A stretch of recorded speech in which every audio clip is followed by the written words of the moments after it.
Hey everyone, today we have Amanda Finster. She is actually currently deployed, but for security purposes, we're not going to talk about where she's at. So she's doing this at a deployed location, which I think is super awesome because she has been deployed 3 times. So I think we could probably dive a little bit into that family dynamic with deployment also being dual mil because she has a husband who just got picked up for active duty first shirt. She's been in the military shy of just 15 years. She's a senior master sergeant. So let's root for Chief coming up, right? So I put senior on in February, so I thought it would be January, so I'm a senior select. But yeah, chief in a few years, hopefully. Yes. And then, so yeah, you also have 2 kids, 5 and 2. We could also dive into, being a mom in the military. So let's start off with the most basic question, right? Like, why did you join the military?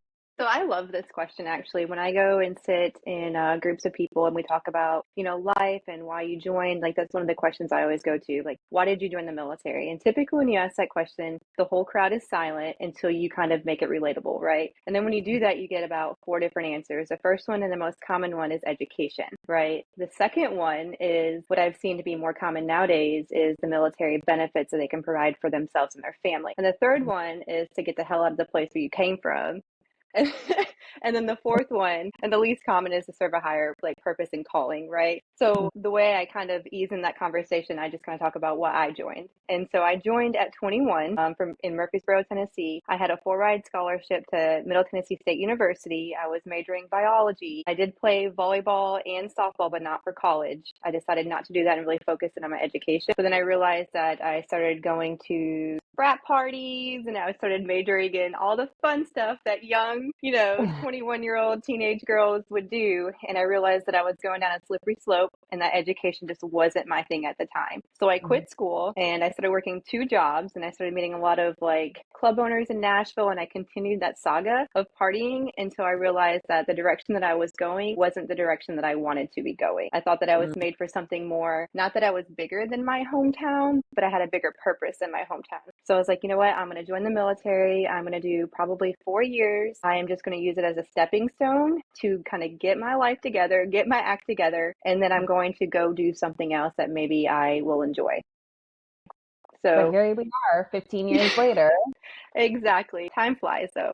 Yeah, I hear that. So what made you like you initially came in with 4 years or wanting to Mhm. do 4 years? Like what made you want to stay in? So that's a good question. When I joined, I was really rebellious. I did not like authority. My supervisor was actually younger than me at the time when I joined. And so I was like, I'm not going to stand for you. I'm not going to listen to you talk to me in some type of way. And it just wasn't ideal. So I was like, I'm going to go reservist. I'm going to go back. My family moved to Illinois from Tennessee. I was like, I'm going to go be a reservist in Illinois. I'm going to do it on the side. Then I got tagged for a deployment. So I went to my first deployment in 2011, which was in Bagram, Afghanistan. And I got to deploy with a reservist unit. And the chief there kind of just took me under his wing, and so did a lot of the master sergeants and stuff like that. And I realized that just because my leadership in one certain location wasn't what I wanted them to be or expected them to be in some arena, right? I was also, like I said, kind of rebellious. But they took the time in Bagram to actually develop me and grow me and treat me like a person. And a lot of them actually treated me like a daughter. So they kind of steered me in the direction that I wanted to go. And they were out there sweeping, like a chief was sweeping the hangar one day. And I've never seen that before, right? Airmen took out the trash. We cleaned the break rooms. We did all of that kind of stuff. And he was out there with a broom. And I was like, Chief, let me grab that broom from you. And he was like, no, I got it. My guys are on the line. They're doing other things. And I'm just going to take care of what I can. And I realized that that is the type of leader that I wanted to be. And that my direction from getting out of the military shifted to like, I want to be that person that gives top cover and support to my team. I love that because honestly, I agree with that whole leadership statement. I know, hopefully none of my past leadership hear this. Like there was some leadership where I was like, let's just say leadership was the reason why I got out. And there was a few that did take me under their wing and it did help me and it inspired me to be that type of leader. So when I did become like an NCO, like that was the kind of person I aspired to be. So I think like leadership and just seeing like being a good leader and like setting the example could really change the direction of some people's lives. And so I love that you said that. So what was like a pivotal point in your career then? So, well, the pivotal point was when I got back from my deployment. I actually was married, like one of those post-tech school marriages. He was phenomenal. We just didn't see eye to eye on if we were going to get out. We were going to move to Massachusetts. His family had some gyms up there, and that was kind of the plan. Well, when I fell in love with the military on my deployment, I got back and I just didn't see eye to eye. So we were married, I think, less than a year. And so my pivotal point was, should I get out and should I not pursue a career in the military, or should I stay in and risk it at the expense of my marriage, right? And I chose the latter of the two. And then I had another pivotal point in my career when I found out that I had orders from Alaska to Scott Air Force Base. So before I got an assignment to Scott, I was actually thinking about getting out as well. So, you have these points, right? You're like, I'm fed up with this. I'm going to get out. And then something happens. And what I usually do is I write down the pros and cons on a piece of paper. And if any point in my career that the cons weigh out the pros, even now with being in 15 years, I know it sounds ridiculous, but if any time that my cons weigh out the pros, then I know that I'm doing less of a service to my airmen, because at that point, I don't have the motivation, I don't have the drive, and I don't have the purpose to stay in, because I can't have enough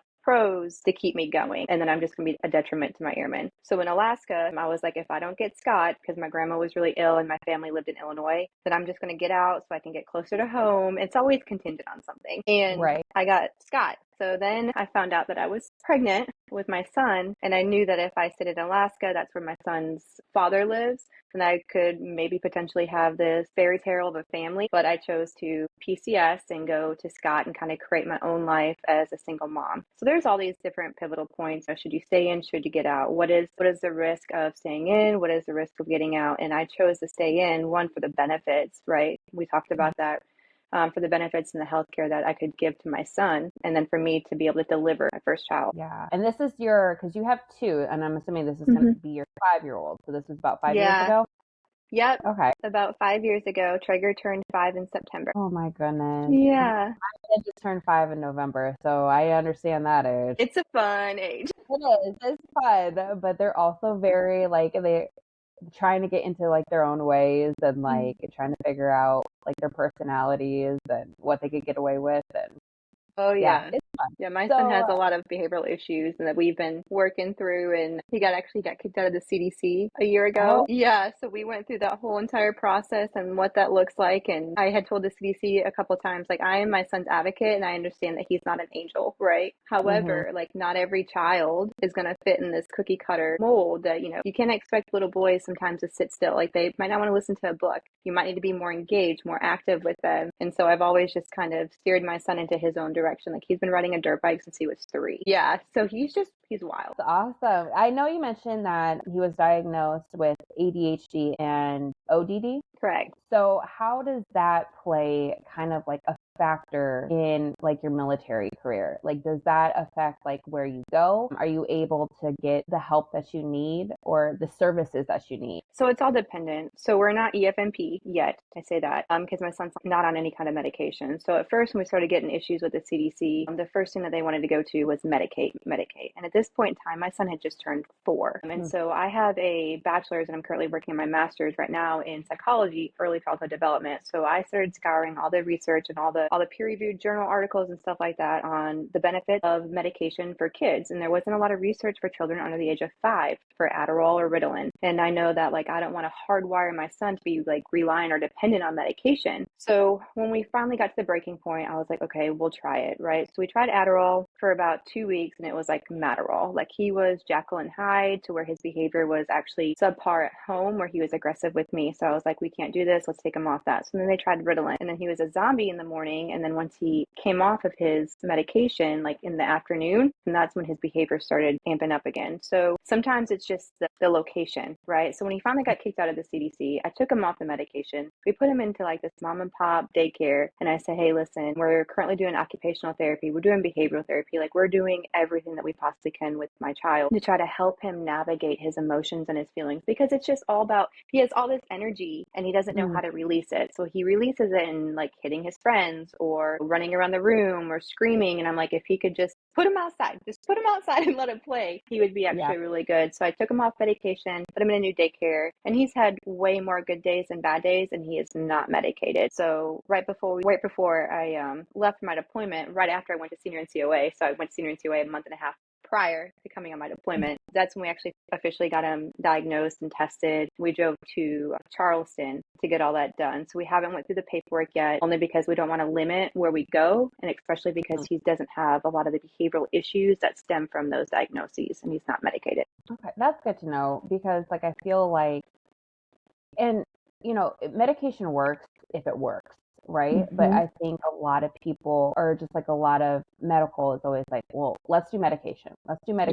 And I think that is something to think about, especially when it comes to EFMP, is you actually do kind of get limited on where you can go. So for my first son, who also is 5, he had kind of like a heart murmur. And so we had orders to go back to Ramstein. And he had like this little heart murmur, and they put him on EFMP. Well, obviously, with us not knowing, like, this is our first kid, we didn't know like what that entailed. They did not want us to go over there. And we're like, but TRICARE, like, we try to fight it. We were like, well, TRICARE has something on the economy that accepts, or there's a medical place that accepts TRICARE that can take my son as a patient. And they were like, no. So they sent us to Eglin in Florida, which, I mean, in all like hindsight, it was probably better because that ended up happening like right around 20. So like COVID happened, so we probably wouldn't have traveled to Europe anyway. But I think like, especially with the EFMP process, like we were denied going overseas because of it. And I don't think a lot of people like really do consider how it can navigate like your career or where you get stationed. So I also know the CDC is also like childcare, especially being dual mill, is very, very hard to find, or you get waitlisted. So how was that process? Like, yeah, just tell me that process, especially like I said, being dual mill, like I could only imagine how the obstacles with childcare. Yeah, so when my husband first retrained, so he retrained from dental into RPA. And so he had to go away for training. And that was during the time I was pregnant with my daughter, right, who is now 2, Reagan. So once we got in our assignment, because he gets an assignment after his first phase in tech school. So we got an assignment in March, knowing that I was coming to Shaw. And I immediately, once I got my orders, I kicked it over to the CDC at Shaw so we can get on the wait list. I PCS by myself with the kids in January, and I still had 2 more weeks until I could get my daughter. And I got my son in right away, but my daughter had a wait list. So almost a year wait list at the CDC. So I took some leave,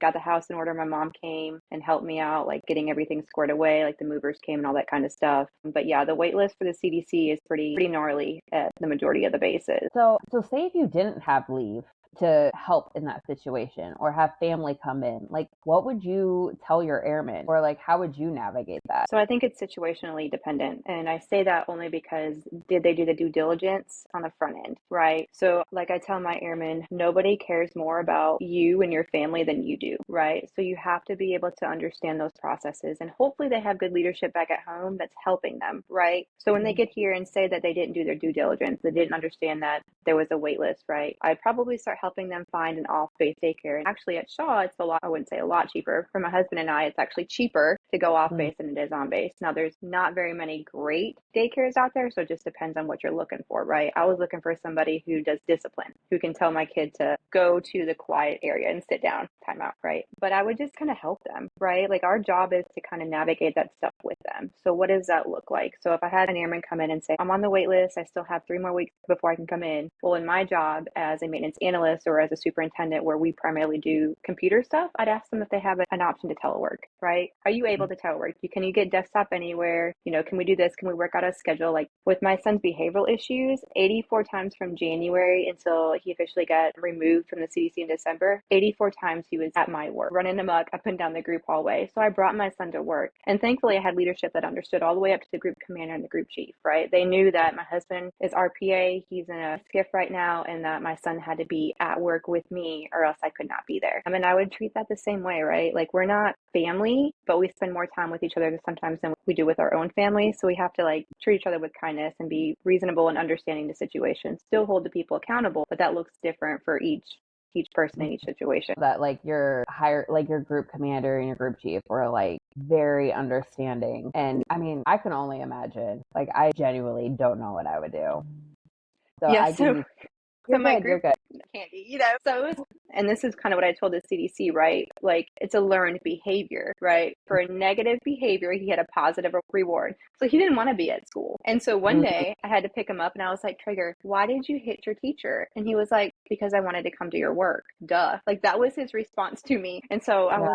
I try to tell the trainers, like, this is why he's doing it. He's honest about it. Like, what can we do to prevent him from running up and down my hallway at work? And Mhm. we never got to a solution on that. But no, I'm just glad that my team was really flexible. My airmen were great with him. They call him like their little brother, and my leadership was just incredible. I love that. And that is like one thing I do love sometimes about the military, and like especially if you're overseas, like I said, well, I guess I didn't say it, but our first duty station together was Ramstein. So we were young airmen overseas. So like that community and that camaraderie, because you don't have family close, like it really is something unique. And there are even people to this day I still like consider like family. So you can create that family culture, and I feel like it is very beneficial to like situations like this.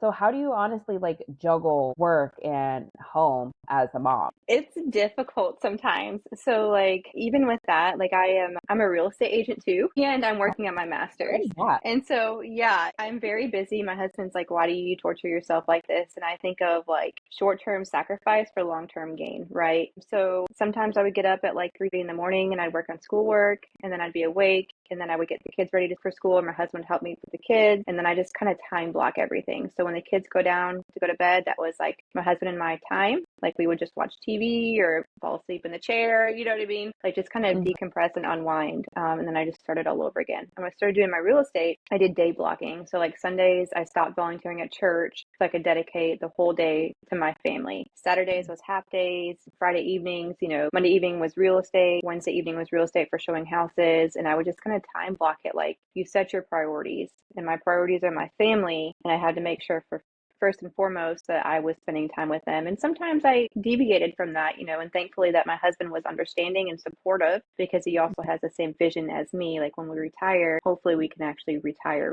How much longer does he have? So he's 2 years behind me. So eight years, 7.5, 8. Okay. And did you guys meet in the military? Yeah, so we met when I was stationed at Scott. We met in a greenbelt class, but we never like talked to each other. Like he just kind of sat in front of me. And then about 8 months later, we kind of connected. We went to a brewery, had a beer when I was actually studying for one of my finals for my bachelor's degree. And we kind of like conversed, chatted, and then he left to go to Vegas with his dad and then to Washington to see his grandparents. And he came back. And we were just inseparable after that. Oh, I love that. Yeah, I love that's the that. My PG husband, version. me and my husband met in FTAC and been together ever since Nice. 14 years ago. I know. So I understand those school romances. But, well, I got out and he's still in. So it helps me kind of navigate his career. So with you guys being dual military, how do you guys, one, kind of make it work, and two, navigate both your guys' careers? That's a great question. So I think it's just about being supportive and understanding, right? So again, it goes back to priorities. What are our priorities, right? Our priority one is our marriage, and then two is our children. So we talk about whenever this deployment came up, for an example, I went to senior and COA on the front end, and I came on my deployment. So I've been 6.5 weeks back for a little over a month, and then I was deployed. And then him going to the shirt school, and then potentially, like we talked about the other night, where a deployment came up for the shirts, right? So my deployment, his deployment might overlap, and he might be gone when I get back, and then it'll be a whole year. So we talk about what is it that we want. And so when he retrained into RPA and he was gone for almost a year, it was really difficult and challenging, right? I was pregnant, and then I was a new mom, and your emotions fly and go crazy, right? Like our marriage was on the rocks during that time, not because we wanted to not be together, but because emotionally I don't know how and mentally I was not in a good space, right? And so when we Mhm. talked about him deploying again, we said, you know what, it's a really good career opportunity. I mean, we look at it that way, like this is a learning opportunity for you. It's a really good career move for you. And the same with him. He was like, you get to be a superintendent. You're going to understand what that looks like. This is a really good opportunity to grow and develop.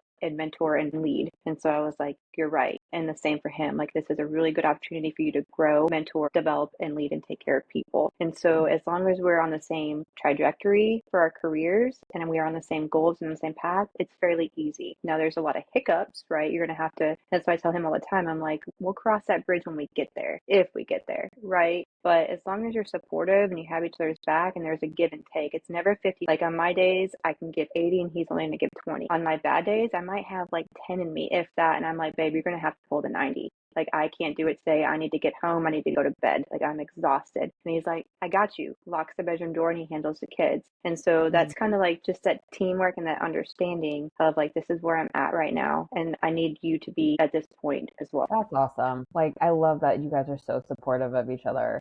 Yeah. Because I know being apart is just, it is hard, not just, for the marriage, but also for the kids. How do you guys also prioritize making sure that the kids don't feel not abandoned, but like supportive or supported? Yeah.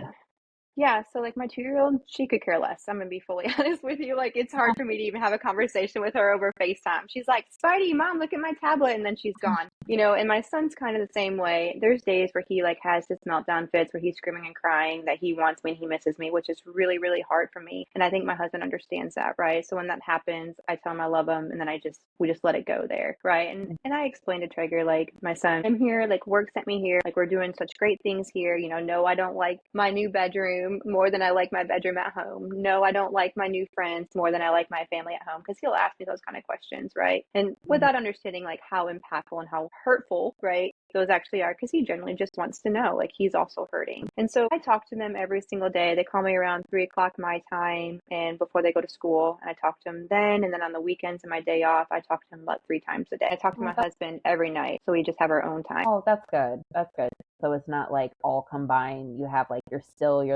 moments together. Yeah. I had a question and I just like completely blanked about it. I'm sure it'll come back. Because it was about the kids. Dang it. All right. Anyway, mom guilt. That's it. Because you were talking about like how he asked, like, you feel like a certain way, like when he's asking you these questions, but he honestly just wants to know. And I know for me, when I'm even gone just 2 weeks, like for me, I have horrible mom guilt. And I guess I shouldn't assume, but like I could only imagine that feeling. Like, how do you kind of overcome that mom guilt? I don't know if you overcome it. So this is the longest I've ever been away from my kids and 2 of my 3 dogs, like, and my husband. So like my husband and I took a couple vacations and they were like a week long, and that's it. And that's the longest I've been away from my kids before senior and COA. And then being deployed, after I hit that month and a half point where I was like, okay, like senior and COA, I'm done. I get to go home. And I'm still here. And sometimes I get letters from schools from kids and I read it and I'm like, oh, wow, like I should be writing letters with my son. Like I should be learning how to write with him. And these letters remind him. And I actually like cry, like I'm really vulnerable. Like I posted some videos on my Facebook about it because it's real. Like it's raw. I'm not sad, right? I'm not in a bad mental space, but like you have triggers, right? And so I think that it's okay to have that mom guilt, right? It's real, and it's not because you feel, at least I don't feel guilty per se, like I just miss them and I know that they miss me, but there's nothing that I can do right now to help them. And I think it kind of helps me here because I have a lot of single parents out here with me. And so one of them has their family care plan enacted. And so, they see me in my emotions sometimes, like, I'm like, I miss my family, or they see me kind of tear up on some stuff, but it shows that I am human and I also have that emotion. And it also opens up an avenue for them to talk to me if they want to about what's going on in their life and how they feel. And we can kind of feel it together. And I think that is good because, like, if you can relate, and as a leader, as well, about to be senior master sergeant, like in a superintendent, like people will probably be more prone to come to you if they know like it is relatable to you. Because I know as an airman, I would have never gone to like my leadership with something like that if I don't feel like it was relatable. Yeah. It is good that you show those emotions, and I feel like a lot more leaders should show not their emotional side, but like more of their caring, their nurturing side.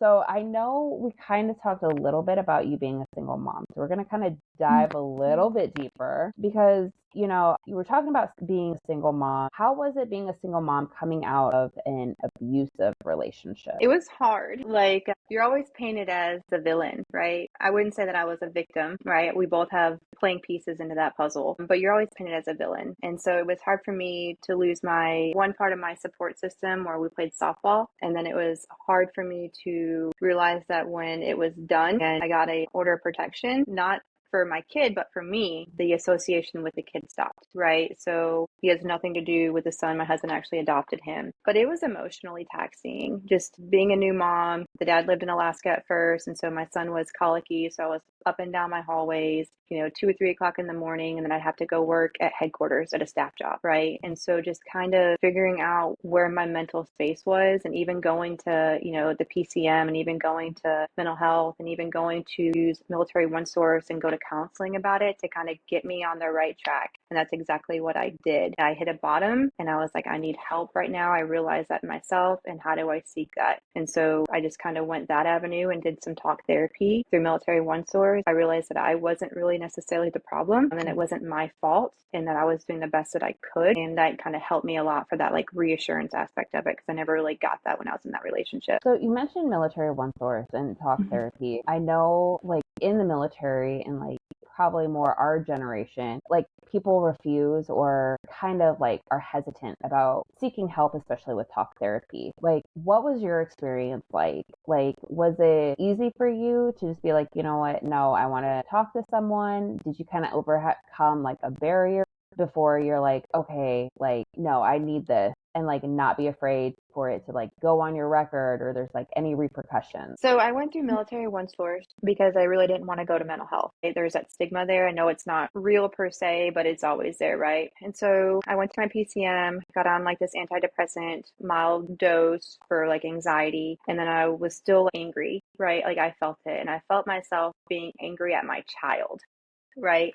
And like as a mother, like you don't want to feel that, and you don't mean to feel that, but I felt it. Like I just was just angry. I was angry at him. I was angry at work, even though people probably didn't think I was angry, right? But internally, like I was suffocating. And so I went on Military One Source. I found a local counselor and I went there. And so when I went there, I sat down with her and my walls were up. Like I was guarded. I was like, what is this woman going to want to talk to me about? You know what I mean? Like I don't want to talk to her. I don't know her, but I knew I needed to go there. I just didn't know. Like I took the first step of going, and I was like, okay, what's next? So I'm all anxious to be in that room, but we related on a lot of different levels. Like 3 months prior to that, I had a miscarriage, right? So she was talking about her miscarriage and her life and her marriage and her relationships, and usually you're like, why is a counselor talking about themselves? Right. And that's what I was thinking when I was in there. I was like, why is she talking about herself? Then it clicked because she was making herself relatable, which helped me then kind of like slowly like lower those barriers a little bit and open up. And it became more of like what we're doing now. It became more of a conversation and laughing and understanding. And it was like the meeting of the minds. Like I get you, you get me, right? I've been there. Let me help you help yourself get to where you want to be, not where I am, but where you want to be. And that's kind of how we did it. Awesome. Kind of going back to the whole leadership, showing the relatability, and so airmen or troops can open up. Do you still continue to go? Or, I mean, obviously, if you don't want to answer that, that's fine. Like, do you continue to go? Or when did you decide, like, you know what, I'm good right now. I think I could handle it by myself? So I did all 12 sessions, and then I stopped. And then I stopped taking my medication. I think it was just very short term, right? There was just a lot of things that happened all at once that I needed that immediate help. And so, would I go back if I felt like I was in a tough spot? Yeah, I'd probably go back and use Military One Source all over again, because I can change the topic. So it's like 12 free sessions with an off-base counselor. And I could say, hey, I'm really anxious about this. And as long as it's not a previous like systemic issue, they will see you. And then I'm like, oh, I really like this counselor. I'm going to go back for sadness. And so you just change the topic and you can go back again for another 12 sessions. But no, after that, I didn't have to. Like, I probably was still in a little bit of a funk, but I'm really prideful. And so I was like, I got what I needed. I got my tools. I can figure this out. I'm worth it. I'm worthy. But then you have to look at yourself in the mirror sometimes, and you have to like continuously repeat that, right? The self affirmations, like, I am pretty. I am worth it. I didn't deserve it. You know what I'm saying? Yeah, and so I had to do that a lot, and I had to like write on my mirror. And so every time I looked at myself, I was like, you got this, bitch. Like, let's go, Yeah, no, that's awesome. I was aware of Military One Source, but I guess I never understood, because there is that stigma is like, if you like reach out for help, like you're quote quote crazy or not able to do the job. And I know for me, like Intel, like you had a security clearance. So if we even thought about talk therapy, like it would be a red flag. We would probably not be able to go in the skiff. So can you just for people who want to go to like military one source or not go to mental health, like can you just explain a little bit the benefits of military one source and just like you said it's 12 free sessions and then you could change the topic. Like what does that look like too? Because I didn't know that was a thing. Yeah, so I didn't either until I went. But there's a couple of different options that they can do outside of just mental health, right? You have the MFLAC now, which is somebody who will meet you anywhere except for at their house or your house, right? Public place. They really don't take any notes, and it's just another way to do talk therapy, right? Without going the mental health route, right? It's more of a medium. And then Military One Source is very similar, except for you get to go be seen by a professional counselor off base, does not report back to mental health, right? So it's just a lot of different avenues. And I always say, hey, if you're not comfortable with going to mental health, at least look at these different options because here's what they can provide you. And Military One Source, their website provides all sorts of like phenomenal resources that you can just go there and use. So I know with like mental health that goes on your record. Does any going to Military One Source or MFLAC, does that go on your record? No, it's completely separate system, right? I'm sure there's probably things that might, right? Like if maybe you're going to harm yourself or something and they have to report it. But it's just like a counseling session, completely separate from your actual mental health provider. Like I didn't have to go through mental health to get the counselor off base. Well, that's good to know because hopefully that kind of like lets people feel more comfortable seeking, talk therapy or seeking out help. Because like I said, I didn't know you could go multiple times to Military One Source. And to be honest, I didn't even know that was an option for counseling. I just like, they always say like, oh, here's Military One Source. So they like, there's an option, but they never like really elaborate, I feel like, just from my opinion or my experience anyway. But you also talked about affirmations. And that's obviously a big thing with, women, especially like women in the military. Like we kind of have to be like, okay, we are a bad bitch, like we're a badass and all this other stuff. So how do you what do you do when like that imposter syndrome like creeps in when you look around and then you see that no one looks like you or just like you being a woman in a leadership role, things like that? It happens a lot for me. I'm not gonna lie about it. Like being young, I hate that, but young in my career, right? So like when people find out that I've only been in 14 years and I have a line number for senior, right? The automatic assumption is like, wow, she's a fast burner,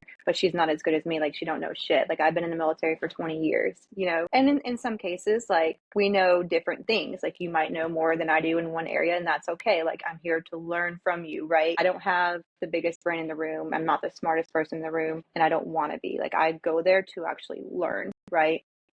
But when it kicks in, I look around and I'm like, oh, I shouldn't be here. Like, I don't deserve to be here. Like, I don't know what I'm doing here. And I have to reframe it and say, like, there was a reason, right? There was a reason why I got strated. There was a reason why I am in the position that I'm in. There's a reason why my leadership asked me to deploy. There's a reason why, I'm doing all these extra things here, like RA and, all this different programs here. Like, there's a reason. And so whatever I decide to do with that reason kind of creates my outcome, right? So I do the best that I can with what I have. And then so I'm on the WIT as well. So I sat down in my first WIT meeting and I was the only female out of 24 people in that room. And I looked around and I was like, wow. Hold up. Wait, we're talking about the Women's Initiative team, correct? No, I'm talking about the wing inspection. Yeah. Oh, girl, how are you the only woman in a Women's Initiative team? Okay. No. Okay. I was like, that does not sound right. No, the WIT here. So like we do exercises and stuff like that. And so yeah, I was the only woman in there. I'm the only woman on the team. And at first I sat there and I looked around and I was like, okay, here we go. And then I just kind of put it in different perspective and I was like, can I cuss on here? Yeah. Okay. Yeah. I was like, fuck yeah. Like I am here. And even though it was like selected from the squadron to the group level, like every other senior NCO probably has more important things to do. Who cares? But like the fact that I was in there with 24 males and I was the only female, I was like, I am now representing every female on this installation and I'm going to do them so good. And like, we've got this and I am their voice, even though it's just inspecting. Like, I hope they see me walking around with a vest on and being like, that is amazing, even though it's really not. But like, I hope it just sparks inspiration in somebody to see, a master sergeant female just doing things that all the males right now across base are doing. Yes, badass right there. Like to get a line for a senior in 14 years, that is phenomenal. So what advice would you give like girls/women that want to join the military or in the young, like lower ranks to like keep going, striving for that leadership, pushing through those barriers, what advice would you give them? I would probably tell them to dig deep and find out why they're doing it. So, as I said, there was pivotal points, right? I always had something contingent on my career. Like, I'm going to get out of this. Like, that's not a good mindset to have, right? So, if you always have something contingent on something, then you probably shouldn't be doing it. And if I could tell my younger self that earlier, I think that I would maybe have made senior a lot quicker because I would have been more committed and more like dedicated to it. And then like don't take the bullshit. Like I used to joke around. I was in the in route for a long time and I got hazed like you wouldn't believe. I mean, mouse traps in my desk, using the restroom when I was in there, people calling around telling everyone that I was pregnant, then taking my stuff out of my backpack, cussing me out, videoing me when I was running on a treadmill, like you name it. I went through it for like the first 6 months being the only female in a maintenance unit, right? And that's not your norm. No. But I learned real quick that I had to water my female parts and grow a male part.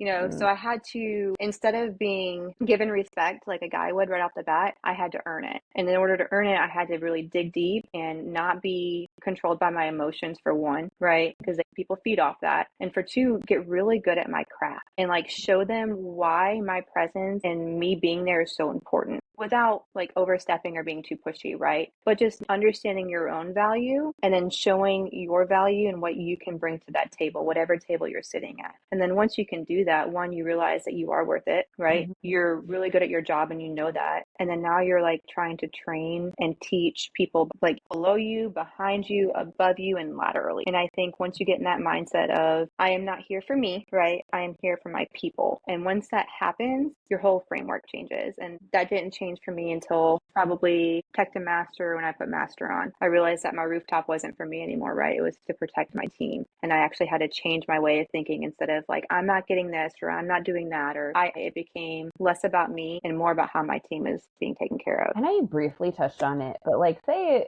because that's a lot of shit to happen to someone. And I get it, like the whole hazing thing. And I know the military is trying to get away from the whole like hazing mentality and whatnot. And emotions are obviously going to be high. Like everyone has their breaking point. Like what made you like continue to push forward and be like, no, fuck you guys. Like I deserve to be here, like without getting emotional. Because, and I hate to say this because if we did show our emotions, it's like, oh, it's because you're a woman, you shouldn't be here. So what advice would you say, like, or what did you do to like not hide your emotions, feel those emotions, but still be like, fuck you guys, like I deserve to be here? So I cried a lot under my desk for a while when everyone was gone. And it was just more so of a motivating factor after that, right? Like instead of them being able to push me away, I was like, I am going to be here. And the only reason why I'm going to be here is because you don't want me here. And so I use that, maybe it's not the best driving factor, but like I use that to push forward. And then it took, a couple screaming matches and a couple of like forcing my presence to be there constantly all the time, whether it made them uncomfortable or not, that finally, like I had a voice. And not only did I have a voice, but like I had a voice that they trusted and they came to, right? But it did take a long time. And I just, not every time did I take the high road. I wish I would have, looking back, like I probably wouldn't have burned a lot of bridges if I would have done that. I wish I was a little more like emotionally intelligent at that time, but like you live and learn. And I would just say, just keep pushing forward and again, dig deep. Like, why are you there? Why do you want to be there? Is what you're doing put you on the trajectory of where you want to be? And if the answer is no, how do you course correct? And course correct, like would you tell them to maybe like retrain into something that has a little bit more female? Or how would you say if like an airman came to you and was like, this isn't for me, like what steps would you tell them to take so they still feel like, because they say they still want to be in the military, but the hazing and the being the only female was just too much for them? So I think if they brought in the words hazing, because, when I was a staff sergeant, stuff like that, it just became like a no-no, right? It was always a no-no, but it actually started being like hit pretty heavily on. It's a zero tolerance now in the military. And so I would tell them to speak up, right? Like go to the IG, like I know that sounds scary, but like I would tell them to speak up because if it's happening to you, it's probably happening to other females as well, right? But if it's like, hey, I just it's not cutting it. Like, I don't like maintenance, or I don't like security forces, primarily male dominant career fields, right? But I really want to be in the military. What do you want to do? Like, what are you good at? Like, what are you passionate about? And whatever that looks like, okay, let's see how we can get there, right? You have this much time in service, or like, your career field's releasing this much stuff, many people. This career field is accepting this many people based on your rank, right, in the cycle. Then like shoot for that. Try to retrain. Or if you're like, you know what, the military isn't cutting it. Okay, cool. Like, let's talk about skill bridge, right? Let's talk about what civilian life looks like. Let's write down, I always tell them, let's write down your pros and cons and go over it with me. I had 2 airmen do that, right? Write down your pros and cons and go over it with me. Like, I want you to talk through that with me. Not that you have to sell me on it, because it's your life and your choice. But sometimes when you write it down, you actually look at it and you talk about it, your pros and cons sometimes get blurred, right? And so if you want to be a civilian and you want to get out and say you want to start your own business, you need at least a year to do that. Like, you can't just be like, oh, my data separation's up in 6 months, I'm going to do skill bridge, I'm going to be a civilian. You probably are not going to be a good functioning civilian if the military is all you've known since high school, right? So like, take those baby steps and start planning ahead. And I always tell my airmen, if you're planning on separating, start your process now. Look to what you want to do, where you're going to live, how much the cost of living is. What is the pay difference? What is the benefit difference between your medical now and what you'll have then? Like, all those things are factors, because they don't realize what they have until they get out, and then they want to come back in, right? Can you see that? Yeah, I think you're so spot on with that, because like that cost of living, especially right now, is insane. And like, luckily my husband was still in, so all my kids, like, childcare took care of that. But my stepsister had a baby, and I was like, how much they cost you? Like, those are like the little things that you don't realize until you're out, or you don't realize at all, because the military is what you've known, and you just think dental's taken care of, and you think medical's taken care of. And I think like another thing too is, so I was one of those people who military was all I knew, and then I got out, and like I semi knew what I wanted, but I probably didn't plan very well. But then it was like the whole identity is like I didn't know who I was. So I think like working on that, like before you get out, it'd be a easier transition if someone does decide to go into that civilian life. Because if you're military and then you're like, boom, all right, now what? Like, it was very, very hard for me to find my identity afterwards. Yeah, like, I couldn't imagine, to be honest. Like, there's times where I've been out here, I'm like, you know what? I'm a real estate agent. I can totally do this on the civilian side. But to be fairly honest, the military life for me, with the exception of like deploying and stuff like that, is fairly easy. Like, I know exactly it's like I have a personal like dresser. Like, I know exactly what I have to wear. Like, it's already laid out for me. Like, I wear my uniform every single day. I don't have to like pick out any kind of dress clothes. I know it sounds really minute, right? But those small details can be taxing, exhausting on somebody, especially when you have a compile of things going on, right? So I know exactly what to wear. I know exactly when I need to be at work. I know exactly what I'm going to be doing for the most part at work, right? I know that they can't fire me, Otherwise, right? it's going to be very, very hard it's very hard to kick someone out. Yeah, so you have all of those things. And when I think about getting out, I have the fear like, oh, I can just randomly be fired for no reason. Oh, I'm going to have to pick what kind of clothes I want to wear today. Like, what? So yeah, it's Laugh about it, but scary. it's so true though, because then I went back to school and I was like, what do I wear every day? Like, and not that my fashion is amazing, I still wear leggings everywhere, I have but leggings on now.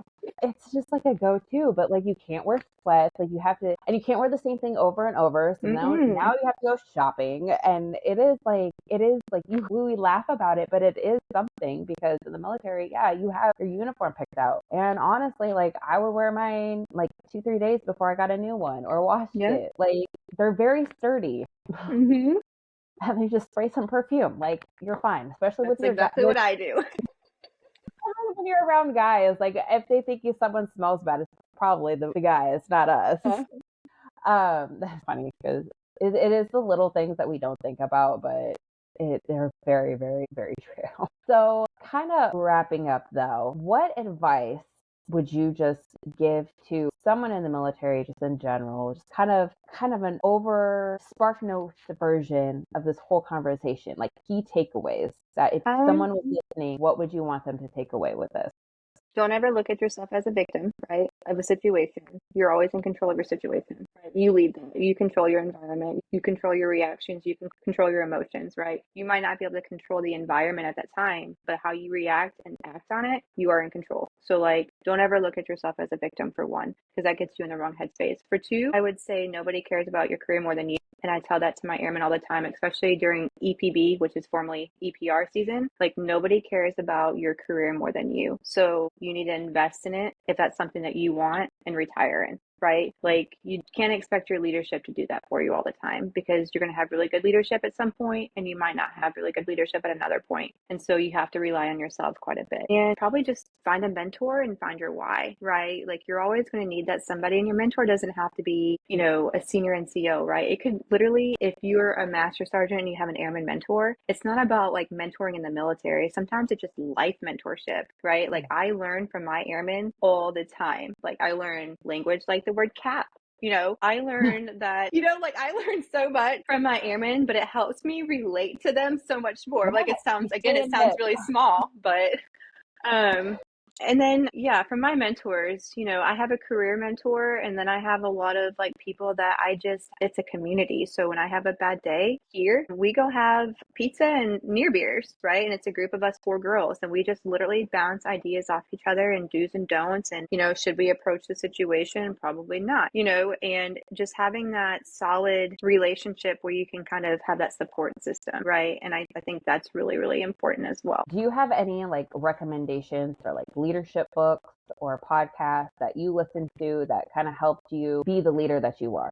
So honestly, I wouldn't know if they're leadership books. I like Simon Sinek, right? So I had him on a Zoom call during COVID with all of MAP, and I really love Simon Sinek's I Eaters Eat do. Last is a really good book, but I actually really hone in on Brene Brown. Like, I Mhm. absolutely love Brene Brown. I've listened to all of her audiobooks. I have some of her books, like just learning to look at things in a different lens, right? And that taught me about my son's behavior, actually, like that a person isn't bad. So this is even for like leadership or even for like self-talk, right? A person is not bad. The behavior and actions of that person is bad. And once you separate the two, right, it gives you a whole different outlook. Because I'm like, wow, that's like a really crummy thing that person just did. I cannot believe that person just did that. And then I start looking at that person like they're bad, right? And that person Yeah. might feel targeted. But instead, I'm like, that behavior was bad. And how do we course correct? And like, how do we change that behavior? And why is that behavior happening, right? So when you look at it as like a behavior issue versus a person issue, like, you kind of take that like emotion out of it and you're like, oh, let's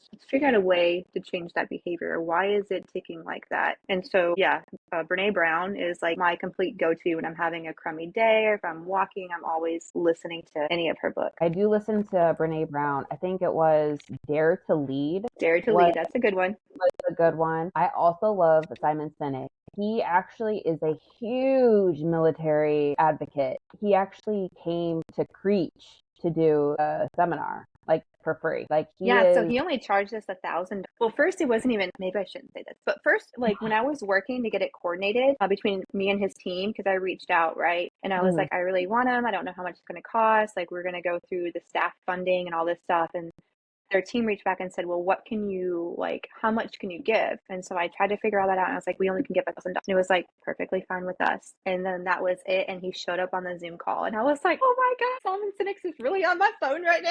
He is phenomenal. And Mm-hmm. if you've never read any of his books, if you've never listened to him speak, I highly suggest it, because one, he is, like I said, he is a huge advocate for, military. He has a book called Start With Why, which I Mm-hmm. always recommend people to read. But he also has something online to kind of help you with finding your why. And it's free for military unless they Mm-hmm. changed it. Last I knew it I was think free it for still military. is.